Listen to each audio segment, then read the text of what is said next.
Happy greetings. This is Rajanish of grade 8A Bisam TTA Tishma campus. Today I am going to do my white book interview. இன்னைக்கு நாங்கள் தென்னல் wake and back வந்திருக்கோம். Chef Vignesh அவங்கள interview எடுப்போம். இவர் தான் chef Vignesh Kumar. இவருக்கு interview எடுப்போம். உங்களை பற்றி கொஞ்சம் சொல்ல முடியுமா? Yeah, of course. I'm Vignesh Kumar. Thennal wake and bake ஷாப்போட ஓனர்னா நமக்கு பார்த்தீங்கன்னா ஒரு 50 ஹோட்டல் கேக் ஷாப் நமக்கு இருக்கு பாண்டிச்சேரி. எவ்வளோ வருஷமா நீங்கள் பேக்கிங் பண்ணிருக்கீங்க? ஆக்சுவலாக பார்த்தீங்கன்னா நான் ஆரம்பிச்சதே வந்து 2012 ஆரம்பித்தோம். பட் நம்ம கேக் ஷாப் பார்த்தீங்கன்னா 2020 ஆரம்பித்தோம். ஸோ 5 years ஆகுது. நீங்கள் எப்படி பேக்கிங் கற்றுப்பீங்க? பேக்கிங் பார்த்தீங்கன்னா ஆக்சுவலாக நான் கேட்டரிங் படித்து முடித்தேன். ஸோ 2012 +2 முடிச்சுட்டு +2 ஃபெயில் ஆகிட்டேன். அப்புறம் வந்து கேட்டரிங் படித்து முடித்தேன். மாஸ் காலேஜில் கேட்டரிங் படித்தேன். அப்புறம் பார்த்தீங்கன்னா சென்னை ஜிஆர்டி கிராமில் ஒரு 4 years ஒர்க் பண்ணிட்டு இருந்தேன். அகெயின் 2015 மால்தீவ்ஸ் போயிட்டேன். மால்தீவ்ஸில் பார்த்தீங்கன்னா ஒரு 5 years இருந்தேன். அங்கே வந்து ஃபாரின் ஷெஃப்லாம் இருந்தாங்க. ஸோ அவங்க கிட்ட இருந்து நான் பேக்கிங் ஸ்கில் எல்லாமே கற்றுக்கிட்டேன். ஓகே, ஒரு மாதத்துக்கு உங்களுக்கு எத்தனை ஆர்டர்? ஸோ அது பார்த்தீங்கன்னா அது பிஸ்னஸ் பொறுத்து தான் இருக்குது. ஸோ பர்த்டே ஈவெண்ட் பேஸ் பண்ணி தான் இருக்குது. நம்ம வந்து இதுதான் சொல்ல முடியாது.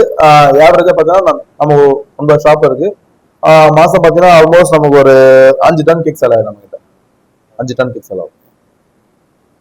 ஓகே, பாண்டிச்சேரியில் நிறைய பேக்கரிஸ்லாம் இருக்கு. உங்க பேக்கரி எப்படி யூனிக்கா இருக்கு? இது எல்லாமே கேட்கறது தான். ஆக்சுவலாக நம்ம வீட்டில் பண்ணிட்டு இருக்கோம். பாண்டிச்சேரியில் வந்து நிறைய பேக்கரி இருக்குதான். பாண்டிச்சேரியில் பார்த்தீங்கன்னா 2020 ஒரு கிலோ பிளாக் ஃபாரஸ்ட் பார்த்தீங்கன்னா நம்ம 350 ரூபா ஃபர்ஸ்ட் நம்ம தான் கொடுத்தோம். ஸோ ஃபர்ஸ்ட் நம்ம அப்போ தான் ஆரம்பிச்சது. ஒரு 5 star ஹோட்டலில் நீங்கள் கேக் வாங்கினீங்கன்னா என்ன பொருள் யூஸ் பண்ணுவாங்களோ அதே குவாலிட்டி பொருள் தான் நம்ம தென்னல் பேக் அண்ட் பேக் யூஸ் பண்ணிட்டு இருக்கோம். ஸோ நீ ட்ரை பண்ண எனக்கு தெரியும் உங்களுக்கு. ஸோ அப்பையிலேருந்து குவாலிட்டி பார்த்தீங்கன்னா குவாலிட்டியும் கமெண்ட் பண்ணதே கிடையாது. ஸோ கஸ்டமருக்கு பார்த்தீங்கன்னா நம்ம ஆரம்பிக்கும் ஒரு ஷாப். ஸோ கஸ்டமர் பிடிச்ச கேக் கொடுத்ததுனால ஸோ இப்போ பார்த்தீங்கன்னா நம்ம கடலூர் 2 கடை இருக்கு, பாண்டிச்சேரி ஒரு 5 கடை இருக்கு. ஸோ எல்லாமே பார்த்தீங்கன்னா நம்ம குவாலிட்டி பொறுத்து தான். ஸோ கஸ்டமர்லாம் விரும்பி பார்த்தா குவாலிட்டி அண்ட் ப்ரைஸ் யூனிக்காக இருக்கவே நம்ம தான் நல்லா பண்ணிட்டு இருக்கோம். ஓகே, உங்களோட டெய்லி ரொட்டீன் பற்றி கொஞ்சம் சொல்ல முடியும்? டெய்லி ரொட்டீன் பார்த்தீங்கன்னா ஏர்லி மார்னிங் வந்து நாங்கள் பேக்கரி பார்த்தீங்கன்னா 6 o'clock ஆரம்பிச்சிடுவாங்க. 6 o'clock பார்த்தீங்கன்னா ஃப்ரெஷ்ஷாக தான் ஆரம்பிக்கும். எவ்ரிடே பார்த்தீங்கன்னா ஃப்ரெஷ்ஷாக பேக் பண்ணிட்டு அன்னைக்கு உங்களோட அவுட்லெட்டுக்குமே வந்து எங்களோட திங்ஸ் எல்லாமே வந்து டெலிவரி ஆகிடும். ஸோ இதுதான் பேசிக் கிச்சன். ஸோ இங்கே நம்ம ஃப்ரெஷ்ஷாக எவ்ரி மார்னிங் பேக் பண்ணி 9 அவுட்லெட்டுக்குமே கொடுக்குறோம் ஃபர்ஸ்ட் வேலை எங்களுக்கு. அது முடிக்கிறதே 12 o'clock ஆகிடும். அப்புறம் பார்த்தீங்கன்னா வீட்டில் இருக்க ஆர்டர்லாம் பேஸ் பண்ணணும். இப்போ கஸ்டமர்ஸ் கேக் ஆர்டர் வரும். ஸோ அப்படியே போயிட்டு இருக்காங்க. அந்த எவ்ரிடே பார்த்தீங்கன்னா அவன் ஃப்ரீன்னு சொல்லவே முடியாது. எவ்ரிடே கேக் ஆர்டர் இருந்துகிட்டே இருக்கும். ரெகுலராக பர்த்டேலேருந்து வெட்டிங்லேருந்து ஸோ எல்லாம் பண்ணிட்டு தான் இருக்கும். அது போக நான் வந்து வீட்டுக்கெல்லாம் வச்சு ரன் பண்ணிட்டு இருக்கேன். உங்ககிட்ட ஒரு கேஜி கேக் அது எவ்வளோ ஆகும்? அதான் நம்ம கிட்ட பார்த்தீங்கன்னா 1 கிலோ ஃப்ளேவர் பேஸ் பண்ண இருக்கு. ஸோ ஒரு கிலோ பேக்வாஸ் பார்த்தீங்கன்னா நம்ம 350 பண்ணிட்டு இருந்தோம். 350 ஃப்ளேவர் பேஸ் பண்ணி எல்லாமே சாப்பாடு 600 500 அந்த மாதிரி பண்ணிட்டு இருக்கோம். ஓகே, உங்களோட நேரத்துக்கு தேங்க்ஸ். இப்போ யங்ஸ்டர்ஸ்க்கு இந்த அட்வைஸ் சொல்லுங்க, பிஸ்னஸ் பண்ணலாமா?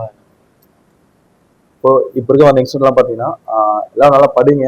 ஸோ எல்லாம் பிஸ்னஸ் பண்ணலாம். ஆனால் நீங்கள் படிச்சுன்னா உங்களுக்கு கொஞ்சம் ஈஸியாக பிஸ்னஸ் பண்ணலாம். இல்லைனா நீங்கள் ரொம்ப ஹார்ட் ஒர்க் பண்ணுற மாதிரி வரும். ஸோ நீங்கள் ஸ்மார்ட் ஒர்க் பண்ணீங்கன்னா நல்லா படிச்சுட்டு பிஸ்னஸ் பண்ணுங்க. ஸோ பிஸ்னஸ்க்குள்ள வாங்க. எல்லாரும் பிஸ்னஸ் தான் பண்ணணும். ஆனால் படிச்சுட்டு வாங்க. ஏன்னா படிக்காமல் வந்தீங்கன்னா ரொம்ப ஹார்ட் ஒர்க் கஷ்டப்பட்டு மேலே வரணும். படிக்கிறவங்க ஈஸியாக வரணும். ஸோ எல்லாம் படிங்க. கண்டிப்பாக ஒரு நாள் பிஸ்னஸ் பண்ணுங்க. நல்ல லைஃப் ப்ரோ ஆகலாம் நீங்கள். ஓகே, உங்கள் நேரத்துக்கு தேங்க்ஸ். தேங்க்யூ. என்னோட ஸ்கூல் விசிட்டிங் கார்டு. கண்டிப்பாக. Okay, thanks. Thank you. Thank you, love you. Thanks so much.